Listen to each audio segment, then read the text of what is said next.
Callum Voss is worth $3.4 billion, and the only person alive who knows that is his 9-year-old daughter, Petra, who found out by accident when she Googled his name to settle an argument about whether her father was more important than her best friend's father, and promptly announced at dinner that she did not care about the money, but she did think it was unfair that he would not buy her a horse. His ex-fiancée, Simone, found out a different way. She found out 6 days before their wedding when she sat in the office of Callum's chief financial officer and signed a document that would have transferred 40% of his holdings into a joint account the moment they married. She had the CFO's private number. Callum had given it to her himself for emergencies. She used it for a different kind of emergency. When Callum walked into the conference room and found her there, pen in hand, she did not look ashamed. She looked inconvenienced, like she had been caught doing something slightly impolite at a dinner party, not something that rearranged every assumption he had ever made about love. He canceled the wedding. He kept the scar. And then, because Callum Voss is the kind of man who responds to pain by building systems, he designed a test. He would show up poor, deliberately, methodically poor.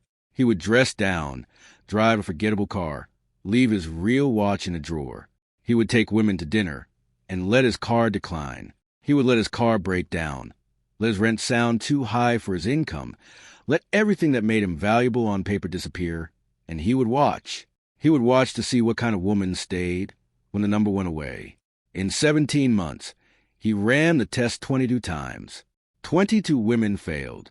He was getting very good at being disappointed and very bad at being surprised, and he had started to wonder if the test itself was a problem. If you could not find someone worth trusting by doing something fundamentally untrustworthy, but he had not figured out how to stop, because stopping meant trusting someone without proof, and proof was the only thing standing between him and the specific kind of destruction that Simone had introduced him to. He met Dara on a Thursday. He was not looking for anyone on Thursday.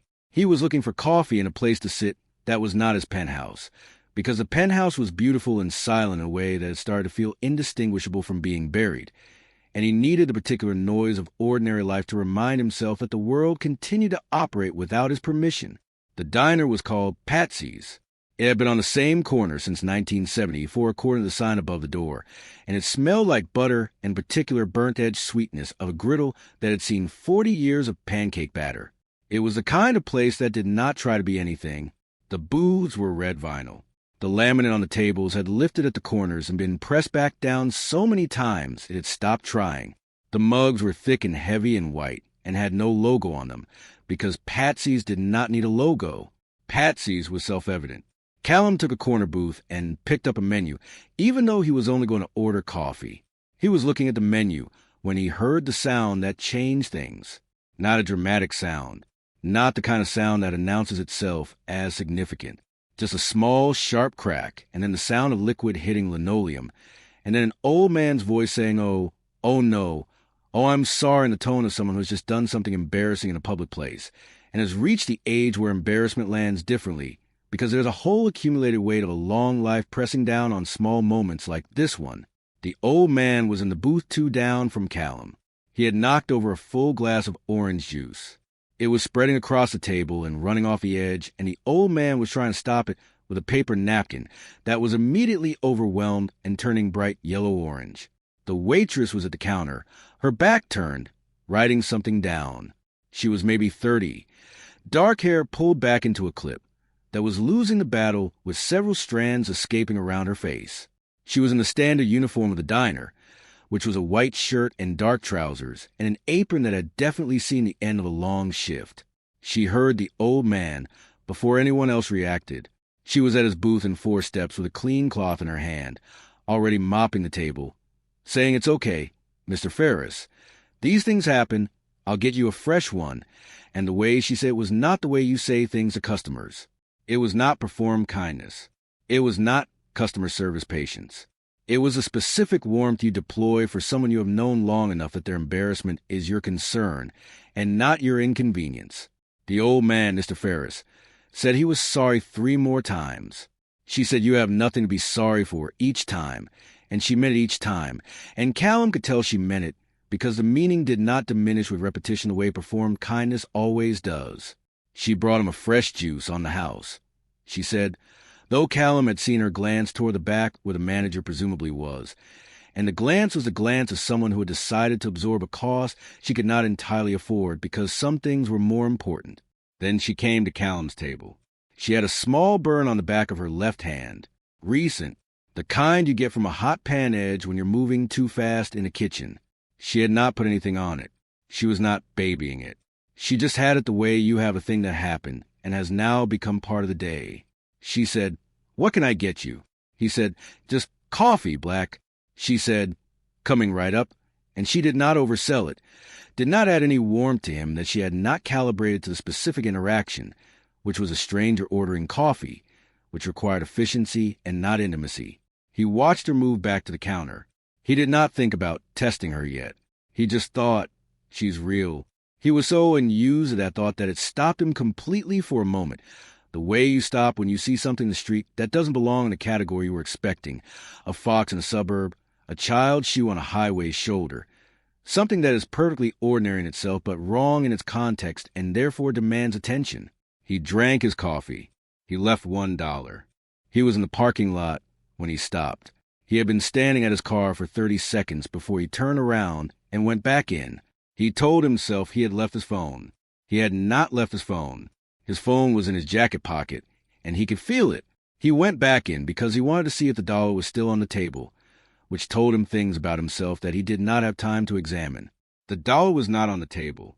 He stood at the entrance for a moment, told himself this was fine, told himself 22 data points was a sufficient sample, told himself he should go.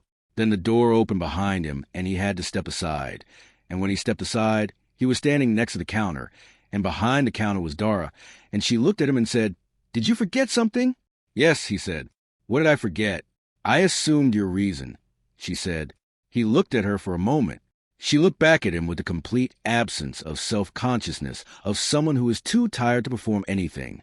"I wanted to know if my dollar was still on the table," he said. He did not know why he told her the truth. It was not part of any plan. Dara tilted her head slightly. "Why wouldn't it be? Most places," he said, "a $1 tip gets taken personally." She looked at him. The expression was a math problem expression. Measuring, not offended, not performing offense. Just looking at the information and deciding what it meant. "That's not my table anymore tonight," she said. "Someone else is on that section. But for the record, we don't take $1 personally. We just remember it." And then she went back to work. Before we go any further, we want to say something to the people who are here right now. You clicked. You stayed. You are the reason this channel exists and the reason these stories get told. If something in this story is landing for you, if something is making you feel seen, please like this video, share it with one person who needs it, and subscribe so you don't miss what comes next. We read every single comment, every single one. You are not just watching, you are part of why we keep going. Now, back to Callum and Dara. And the dollar that was just the beginning, Callum came back the next day. He told himself it was because Patsy's was convenient. He told himself it was because the coffee was actually good in the specific way diner coffee is good, which is not about quality but about temperature and volume and the fact that it is refilled before you ask. He told himself a lot of things on the drive over, and he did not believe any of them. Dara was working the morning shift. She brought him coffee before he sat down because she had seen him come into the window and she had already reached for the pot. She did this without comment, without performance. The way you do a thing that is simply the correct thing to do. He said, "Thank you." She said, "You're back." He said, "The coffee is good."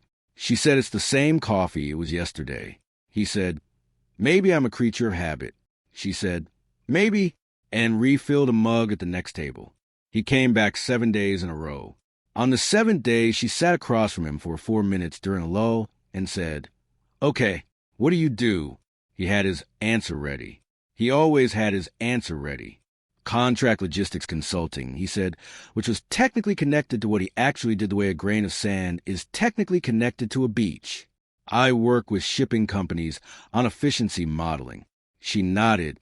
"Sounds like something that involves a lot of spreadsheets." "It does," he said. She said, "I tried to learn Excel once for a second job I was applying for. I got as far as the formulas, and then something happened, and I lost 3 hours of work, and I decided spreadsheets were not for me." "What happened?" he asked. She said, "My nephew closed a laptop before I'd saved. He was 4. He thought he was being helpful. He saw me working and he thought, 'She looks tired. I will fix this.'" Callum laughed. It came out genuine, which surprised him, because genuine laughter had not been easy for the last 17 months. He asked about the nephew. She said his name was Noah, that he was 5 now, and that he was currently in a phase where he believed with complete conviction that elevators worked because there were very small people inside them pushing the buttons, and she had made a mistake of confirming this theory once when she was tired, and now she had to either break his heart or maintain an elaborate lie about elevator people every time they used public transport. "What did you go with?" Callum asked. She thought about it. "I told him the elevator people are very busy, and we shouldn't knock," she said. He laughed again. She went back to work. He sat there for another 40 minutes, not doing anything he'd come to do, and not minding at all. On the 9th day, he asked if she wanted to get coffee somewhere that wasn't here. He immediately acknowledged the absurdity of asking a barista-adjacent person for coffee. She smiled, the first full smile he had seen, and it did something structural to his chest that he was not prepared for. She said, "I'm off at 2 on Saturday. There's a place 3 blocks from here that I like because they have a corner table that doesn't wobble and the music isn't aggressive." He said that was the most specific set of coffee shop requirements he had ever heard. She said, "I have a nephew who needs a stable surface and an indoor speaking voice. I've done the research." He asked if Noah was coming. She said, "Do you want him to?" He said he did not mind either way. She looked at the math problem look again. "Saturday at 2, she said, and she wrote the name of the place on a receipt and slid it across the table. He looked at the receipt after she walked away. She had written the name of the cafe in small, even letters, and underneath it she had written, "And don't be weird about it," which was either a warning or an invitation, and he spent the rest of the day deciding which. He spent Friday night in his real life, which meant a board dinner at a restaurant with a waiting list and a wine selection that required its own dedicated sommelier, sitting between 2 people who wanted his attention for reasons that had nothing to do with who he was and everything to do with what he had, and he sat there in a suit that cost $4,000 and thought about a receipt with small, even handwriting and the specific instruction not to be weird about it. Petra called him at 10, which was past her bedtime, and therefore meant she had something urgent. She said, "Dad, if someone likes you, do you always have to tell them the truth about everything?" He said, "That's a complicated question. Where is this coming from?" She said, "Hypothetically." He said, "Hypothetically, yes. Eventually. Not everything all at once, but the important things." She said, "What counts as important?" He said, "Anything that would change how they feel about you if they found out some other way." There was a pause. She said, "That's a lot of things." He said, "Yes, it is." She said, "Good night, Dad." He said good night. He sat with the phone in his hand for a moment after she hung up and thought about his own question, the one Petra had just accidentally given back to him from a different angle. Saturday at 2, Callum was at the cafe 12 minutes early, which he had not been anywhere in as long as he could remember, because his life ran on a calendar managed by 3 assistants, and he was never early to anything, because early required wanting something badly enough to rush for it. He was early. He was at the corner table that did not wobble. He had checked. Dara came in at 1:57 with Noah on her hip, which was ambitious because Noah was 5 and not small, and she was carrying him with the ease of someone who has carried this particular child so many times that it had become a single physical unit. Dara and Noah, a compound noun. Noah had a backpack shaped like a dinosaur, and he was wearing one shoe. Dara set him down, checked on the table, found nothing, straightened up, and said to Callum, "He definitely had 2 shoes when we left the apartment." Noah said, "The elevator took it." Dara closed her eyes for exactly 2 seconds. "Noah," she said, "the elevator people are not thieves." Noah said, "How do you know?" Dara said, "Because they work very hard and they have good values." Noah considered this, found it satisfactory, and climbed into the chair across from Callum and said, "Are you my aunt's boyfriend?" Callum said, "We're just getting coffee." Noah said, "That's what people say." Dara sat down and said, "I'm sorry about him." Callum said, "Don't be." Noah spent the next 20 minutes explaining his elevator theory to Callum with the systematic thoroughness of someone presenting a dissertation. including supporting evidence, counterarguments he had already considered and dismissed, and a proposed solution involving a formal introduction to the elevator people at some future date. Callum listened to all of it with complete attention. He asked 3 questions. Noah answered them with the gravity of a man whose ideas deserved to be taken seriously, which they did. Dara watched this. She watched Callum with Noah the way she had watched him at the diner. The math problem expression, working something out. When Noah got up to inspect the pastry case because he had decided there might be dinosaur-shaped cookies, and this required direct investigation, she said, "You're good with him." Callum said, "He's easy to be good with." She said, "He's actually not. He's a lot. Most people get tired." Callum looked at her. He did not say anything for a moment. Then he said, "Who is he?" "Noah. You said your sister." Dara wrapped both hands around her mug. Her sister Priya had her at 20, Dara said. Their mother died when Dara was 15.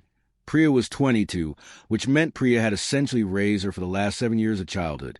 And when Priya got sick 4 years ago, the kind of sick that takes a long time and costs everything, and leaves a 5-year-old who needs someone, Dara took Noah without being asked because there was no one else, and also because she wanted to. She is clear about that. She says, "I want to."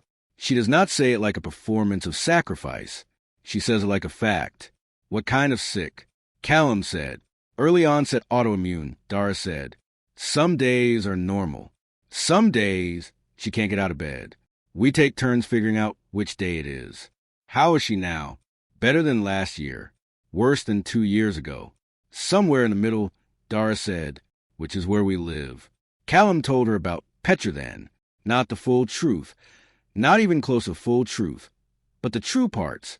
That her mother had left, that it had been sudden and with finality, that Petra was 9 and had made one devastating observation 6 months after the split, which was that her mother left because she found something better, and that Callum had spent a long time trying to explain that wasn't true, and failing because Petra was 9 and very perceptive, and she was not entirely wrong.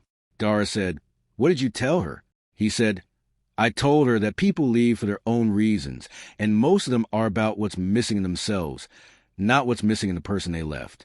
Dara said, "Do you believe that?" He said, "I'm trying to." She nodded. She did not say it gets easier. She did not say time heals. She just said, "That's honest." And something about being acknowledged for attempting honesty, rather than achieving it, hit him somewhere specific.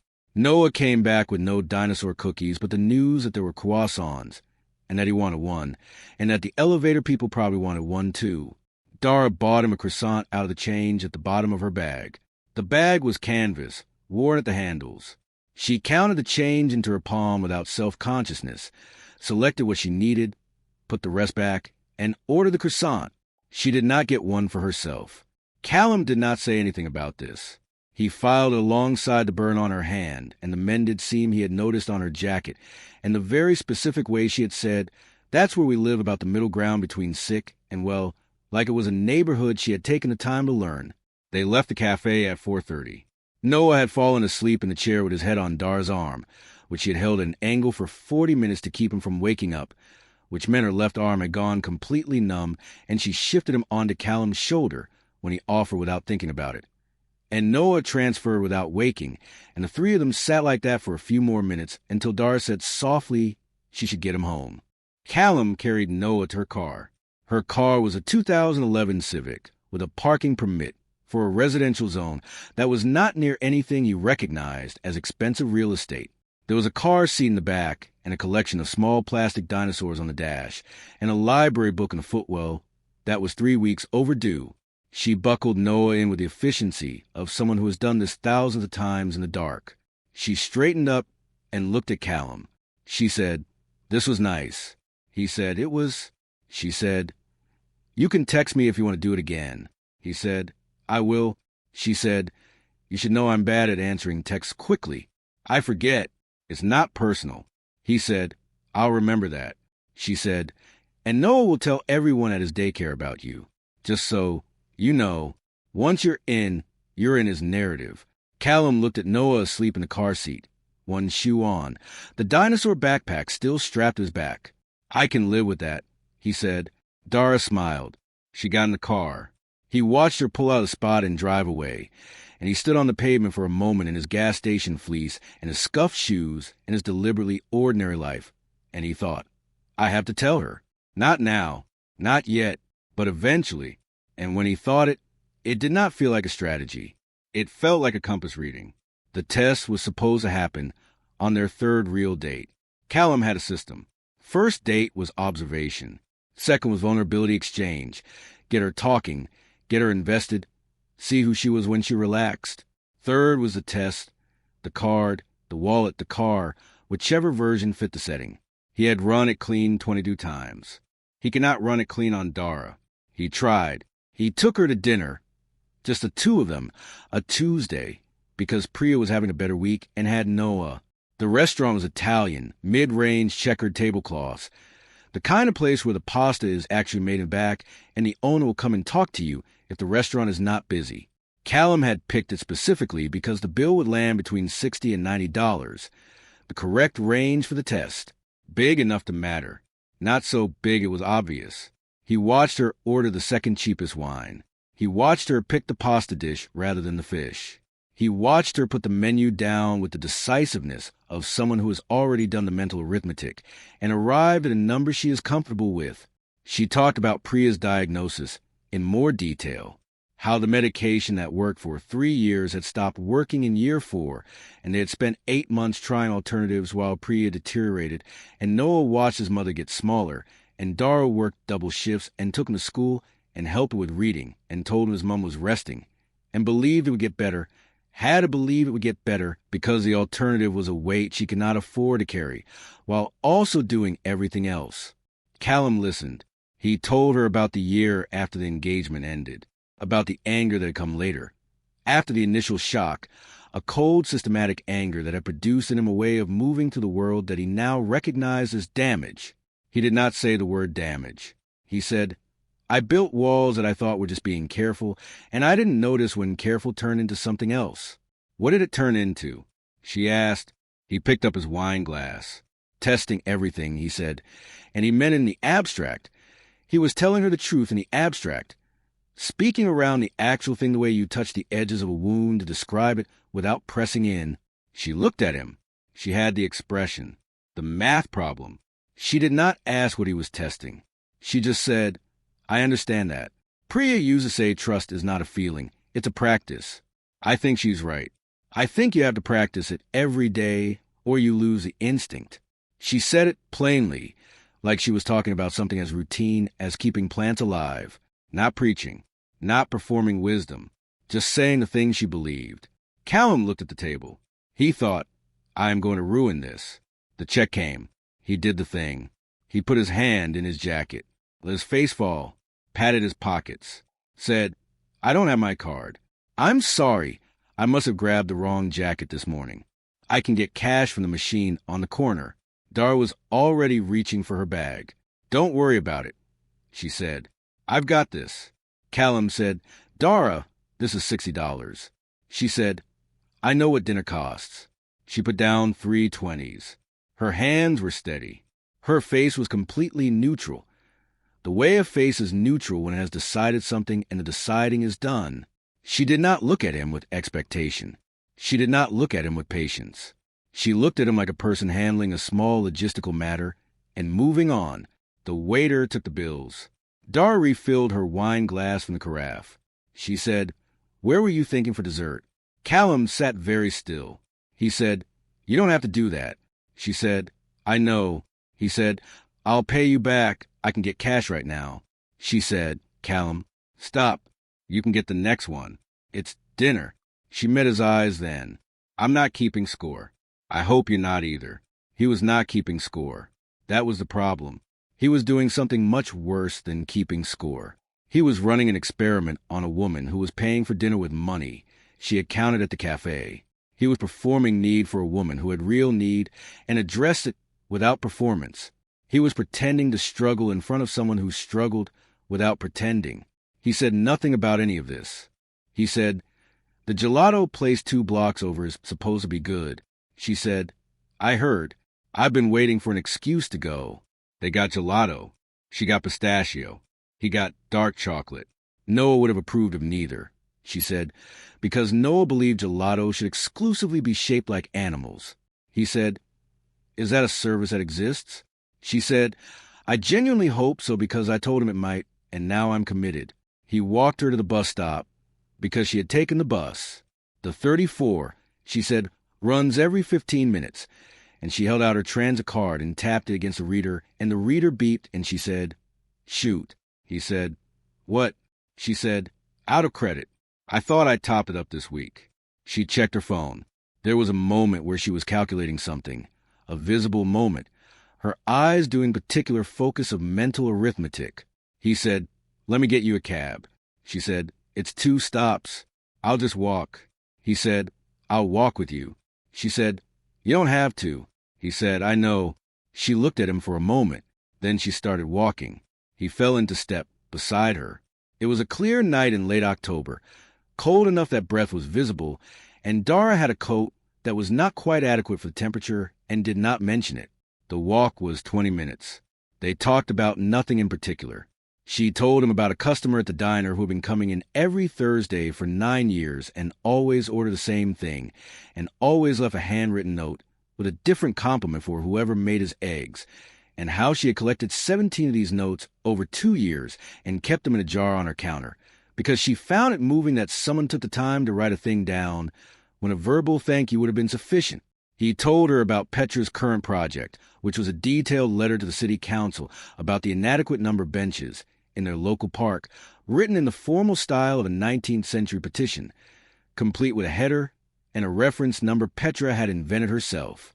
They stood outside her building. It was a 4-story walk-up with a buzzer panel that had more names and buttons and a concrete step that had been patched with something that was slightly the wrong shade of gray. She said, "This was a good night." He said, "It was." She said, "You're easy to spend time with. I don't say that to many people." He said, "I'll take it." She said, "You should." She looked at him a moment. "Come to Priya's on Sunday. She wants to meet you," she said, and here Dara did a very slight, very affectionate impression. She said, "If this one is important enough that Noah has named him in 3 separate conversations, then I want to look him in the eye." Callum said, "Has Noah really mentioned me 3 times? Dara said, "Noah has mentioned you 14 times. 3 was the diplomatic version." She went inside. He stood on the pavement. He thought, Sunday. He thought, she is bringing me to her sister. He thought, Noah has mentioned me 14 times. He drove home in the ordinary car and stood in the kitchen of his penthouse at midnight. The city laid out below him like a circuit board, and he thought about what it meant that he had felt worse with every test passed, not better. Like there was a running tab, it was running in the wrong direction. Like every time she proved herself a debt, went up instead of down. And he did not know yet that this was how you knew.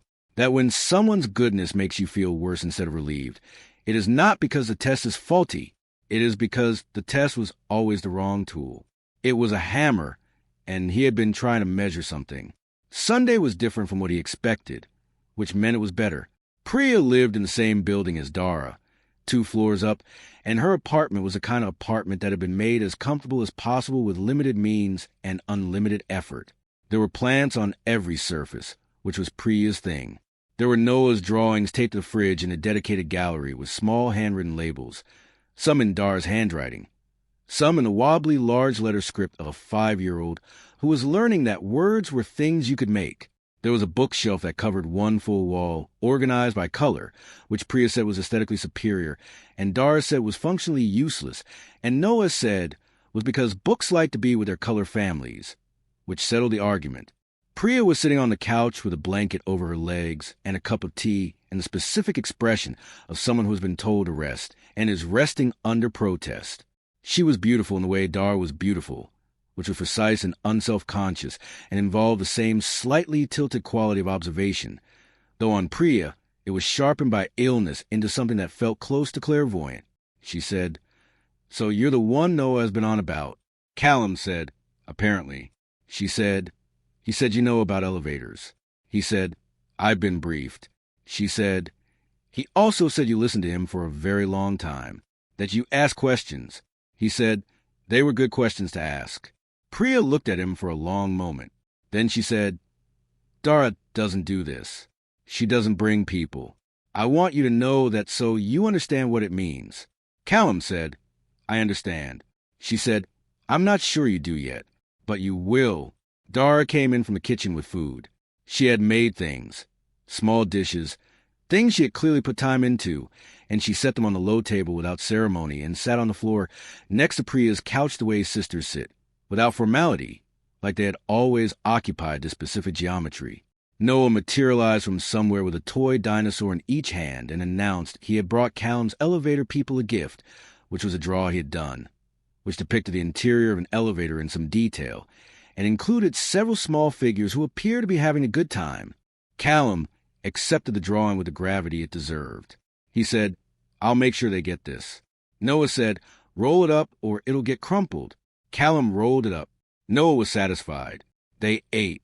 Priya asked him questions, the direct kind, the kind you ask when your time and energy are finite and you're decided to spend some on a person, and need to know if that is a good investment. She asked about his work, what he actually did, what he cared about in it. She asked about his daughter. She asked if he was patient. He said, I'm trying to be. She said, that's a better answer than yes. She asked why he went to Patsy's in the first place. He said, I needed somewhere that wasn't my apartment. She said, that I believe. Later, when Noah was in the bath and Priya had gone to lie down, Callum helped Dara wash up in the kitchen.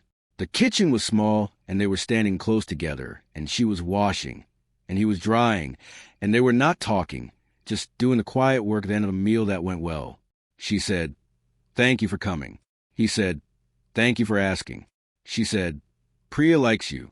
He said, how can you tell? She said, she asked 3 hard questions. She only does that when she's thinking about letting someone in. He put a plate in the rack. He looked at her sideways. He said, and you? What do you do when you're thinking about letting someone in? She thought about it seriously. She said, I stopped measuring exits.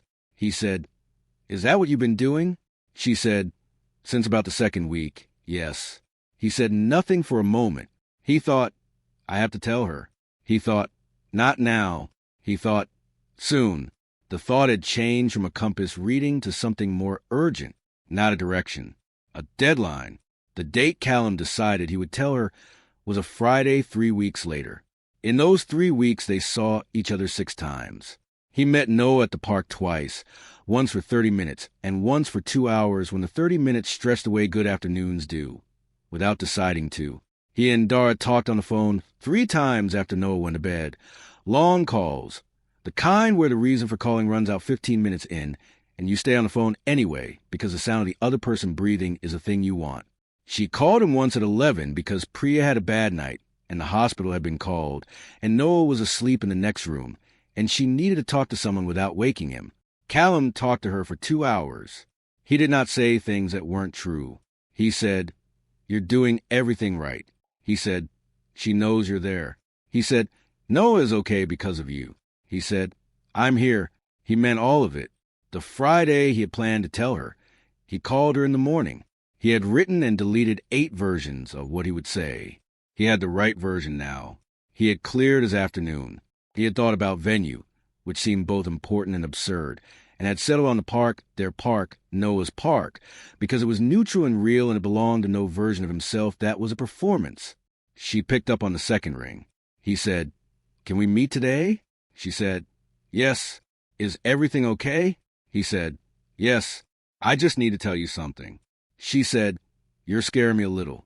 He said, I know. I'm sorry. It's not bad.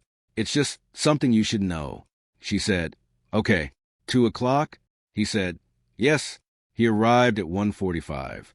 He sat on the bench near the duck pond. A woman walked past with a stroller. 2 kids were on the climbing frame. A man was reading a paperback and had been reading it for long enough that the page had not turned since Callum sat down. Dara arrived at 2 on the dot. She was in her day-off clothes. Dark jeans, a cream-colored jumper with a small pull near the hem where something had snagged it. She had her hair down, which she did on days she did not have to keep it out of the way of a job. She sat next to him. She said, you look like you've been rehearsing something. He said, I have. She said, is it bad? He said, I don't know. It depends on you. She turned to face him on the bench. She was very still. He told her. He told her the whole thing, not the softened version, not the version that protected him. He told her that he was not a logistics consultant, that he owned a company, that it was large, that the car he drove was not his car, that the jacket was bought for the specific purpose of looking like someone who did not have money, that his card had not been in the wrong jacket when it declined at dinner, that he had declined it on purpose, that he had declined cards on purpose at 22 previous dinners with 22 previous women, and that he had started doing it after Simone and what Simone had done and what it had convinced him about love. He told her that he had stopped thinking of it as a test, that somewhere between the dollar left on his car and the phone call about Priya's bad night, he had stopped running an experiment and started just being there, that the moment he decided to tell her was the moment he realized the test had become irrelevant, not because she had passed, but because she had made the whole framework feel like what it was, which was a thing built by someone trying to protect a wound instead of heal it. He said, "I know this sounds like I'm trying to frame deception as a love story." She said nothing. He said, "I'm not. I'm just telling you what happened and letting you decide what it means." She stood up. The moment she stood up, he felt a specific sensation of something very important beginning to leave. Not the slow erosion he had experienced before. Something faster. Something that had been built on something real, and was therefore more painful to lose. She said, "You watch me count change for a croissant." He said, "Yes." She said, "You watch me take the bus because my transit card ran out." He said, "Yes." She said, "And you had what? $3 billion in your pocket." He said, "Yes." She said, "I had dinner with my sister last month, and I split the bill with Priya, even though she's sick, and I did it because I am $800 short what I need for Noah's nursery this term, and you sat across from me and let me pay for your dinner." He said, "I know." She said, "Don't tell me you know, Callum. Don't sit there and say, 'I know,' like that's a thing you can just say." She was not crying. She was colder than crying. She was a specific cold of someone who trusted carefully and has had their careful trust treated as a resource. She said, "You wanted to find someone who didn't care about your money. Fine. But you found her by making her feel like you're equal when she wasn't. You let me feel like we were in the same position, and we weren't. And every time I was kind to you or helped you or made space for you, you were collecting evidence. You were taking notes on a person who thought she was having a relationship." He said, "You were having a relationship. Everything I felt was real." She said, "I believe you. And I also need you to understand that both of those things can be true, and it can still be a thing I can't accept right now." She picked up her bag. He said, "Dara." She said, "Don't call me for a while." She walked away. Her back was straight. He watched until she turned the corner. He sat on the bench for a long time. The duck pond was still there. The man with the paperback had finally turned a page. The kids on the climbing frame had been replaced by different kids. The world was operating without his permission, as it always did, and he was sitting in the middle of it feeling precise weight of having done something that could not be undone, only answered for. He went home. He sat in his penthouse. $3.4 billion of architecture and view and bespoke furniture, and he did not turn on the lights. And Petra called at 7 because she had heard something in his voice when he texted earlier, and she was 9. But she was perceptive, and she said, "Dad, what happened?" He said, "I told someone the truth today, and it hurt her." She said, "Was the truth bad?" He said, "The truth was that I had been less than honest before I told it." She said, "Oh." He said, "Yeah." She said, "Did you apologize?" He said, "She didn't want an apology yet." She said, "Then you wait." He said, "I know." She said, "You always say that to me, that some things you earn back slowly and you have to show up consistently, and words are not as good as just being there." He said, "That sounds like something I'd say." She said, "It's the best thing you say," she said. She paused. "Was it Dara?" He said, "How did you know about Dara?" She said, "Noah emailed me." He said, "Noah is 5. She said, "Noah has supervised email access and very good dictation. He wanted to know if I was okay with you liking his aunt. I told him yes." He said, "Good, because he already decided you were good for her." She paused again. "Is she good for you?" Callum looked at the dark city outside the window. He said, "Yeah, she is." Petra said, "Then fix it. 7 days." He did not call. He did what she had asked. And what it cost him was the particular price of someone who has finally identified exactly what they want and is required to wait without knowing if waiting will be enough. On the 7th day, she texted. She said, "I'm not ready to talk yet." He said, "Okay." She said, "But I need you to know I believe you about the feelings. I just need time with the rest of it." He said, "Take whatever you need." She said, "Noah asked about you 4 times this week." He said, "Nothing for a moment." Then he said, "How is Priya?" She said, "Better this week." He said, "I'm glad." She said, "Me too." That was all. On the 14th day, she called. He answered before the 2nd ring, which told her something, and she said, "I know you picked up fast. I'm not reading into it, just noting it." He said, "Hi." She said, "Hi." There was a pause that was not hostile. She said, "I've been angry at you for 2 weeks, and I've been thinking very carefully about what the anger is actually about. Because there are 2 things that could be true. One is that you deceive me, which is real, and I'm not arguing with it. The other is that every single moment between us was genuine, and I know that too. I've been with people where it wasn't genuine, and I know the difference." She paused. "I'm angry because you didn't trust me, not because you're rich. I don't care about your money, Callum. I care that you looked at me and decided I needed to be evaluated before I was worth trusting." He said, "You're right." She said, "I know I'm right." He said, "I should have stopped the test the first time you left $1 on the car. I knew then. I kept going because stopping meant trusting someone without proof, and I was afraid." She said, "I know." He said, "I'm sorry." She said, "I believe you." Another pause. She said, "Noah is asking when the elevator man is coming back. That's what he calls you. The elevator man." Callum sat with that for a moment. He said, "What did you tell him?" She said, "I told him soon." He said, "Is that true?" She said, "I'm calling you, aren't I?" He said, "Yes." She said, "I'm not saying it's fixed. I'm saying I want to try to fix it. There's a difference." He said, "I know the difference." She said, "And there are conditions." He said, "Name them." She said, "No more tests. Not ever. For any reason." He said, "Done." She said, "If you lie to me about anything important again, I will leave and I will not come back. I have a child and a sick sister, and I do not have the reserves for reconstructed trust more than once." He said, "Understood." She said, "And you're going to have to be patient with me. I was starting to let you in. Really in. That's not a small thing for me. Going back to that place is going to take time." He said, "I will wait as long as it takes." She said, "You don't know how long it takes." He said, "I'll find out." A pause. She said, "Priya said I was an idiot if I didn't call you." He said, "I like Priya." She said, "She knows." She said to tell you she's glad you told the truth, even when it cost you.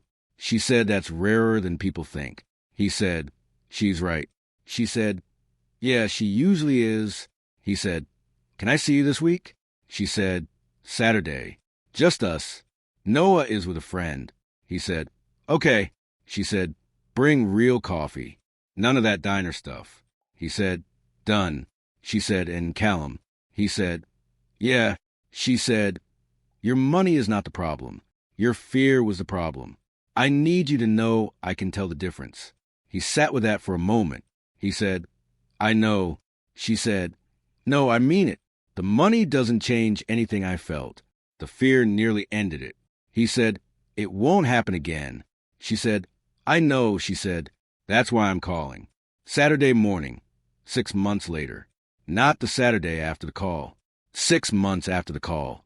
Because 6 months is what it took, which was longer than Callum would have chosen, and exactly as long as was necessary.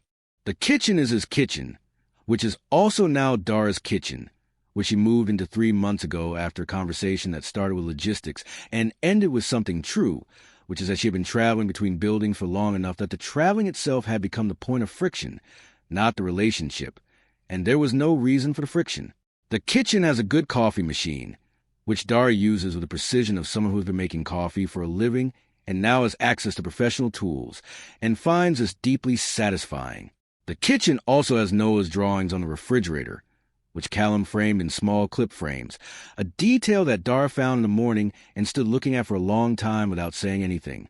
Noah is at the table with a bowl of cereal and a dinosaur figurine, and an ongoing negotiation about whether the dinosaur can share the cereal, which Dara is handling with the patience of someone who has handled this exact negotiation 170 times. Petra is on the other side of the table doing homework that she does not need to do on a Saturday, but chooses to because Petra is the kind of child who does homework on Saturdays, which Dara calls admirable and Noah calls suspect.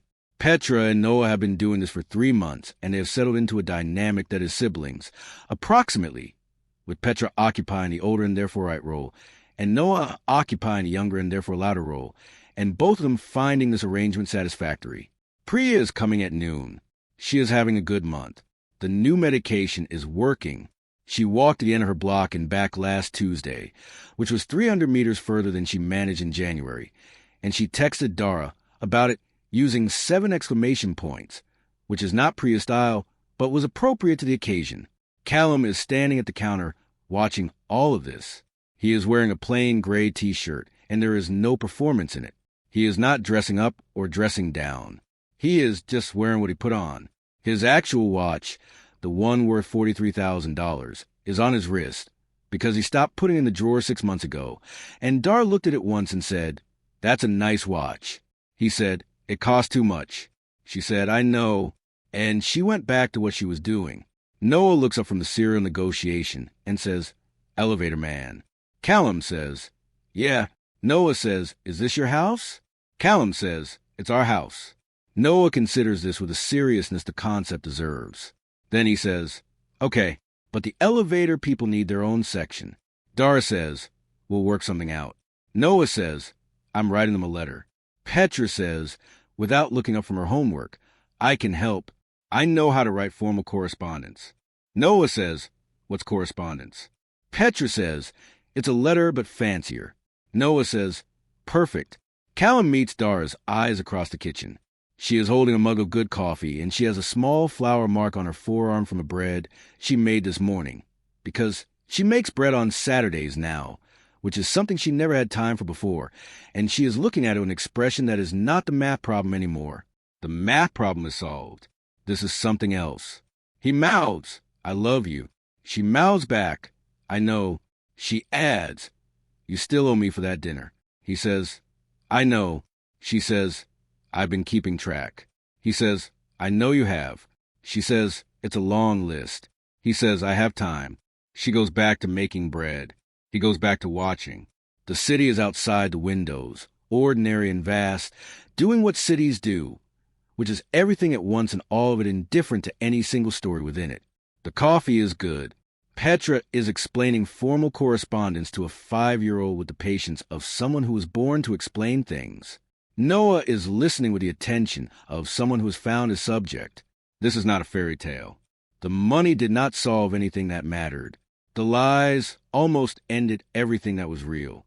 What made it work was a voluntary truth told at the wrong time to the right person, and a woman who was perceptive enough to know the difference between fear and character, and patient enough to wait for the fear to be named before she decided what to do with the person underneath it. This is not a story about wealth.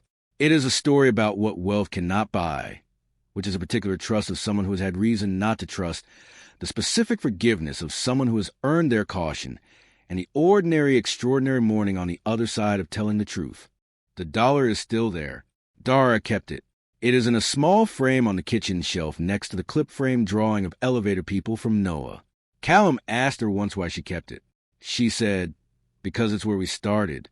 He said, "A terrible tip." She said, "The best tip you ever left." He said, "I don't follow." She said, "It told me exactly who you were afraid of being, and you're not that person anymore." He thought about this. He said, "How do you know?" She said, "Because you told me the truth when you didn't have to. That's not something afraid people do." He said, "I was terrified when I told you." She said, "I know. That's what I mean. The bread is almost ready." Noah has abandoned the cereal and is now at the window identifying birds with the same systematic conviction he brings to elevator theory. Petra has finished her homework and is considering whether to start the next assignment or whether that would be excessive even by her standards. Dara is in the kitchen. Callum is watching. It is the best ordinary morning of his entire life, and he is not measuring anything. Now, 3 questions, and we want the real answers. Was Callum justified in the test? He was genuinely hurt, genuinely afraid, genuinely trying to protect something real. But he ran 22 experiments on 22 women who never consented to be in one. Does the reason for the deception change what the deception was? We want to know where you land on that. Dara forgave him, not because she was naive, not because she was weak, but because she examined the facts and made a choice. Some people would say that forgiving someone who deceived you just gives them permission to do it again. Others would say that refusing to forgive someone who told the truth voluntarily is its own kind of punishment for honesty. Which side are you on? And the last one, the hardest one. If you had been Dara and you had counted change in front of this man and taken the bus and split a bill with your sick sister and then found out he had $3 billion the whole time, would you have gone back? Not because of the money, because of the man who told you himself. Would that have been enough? Drop your answers below. We read every one.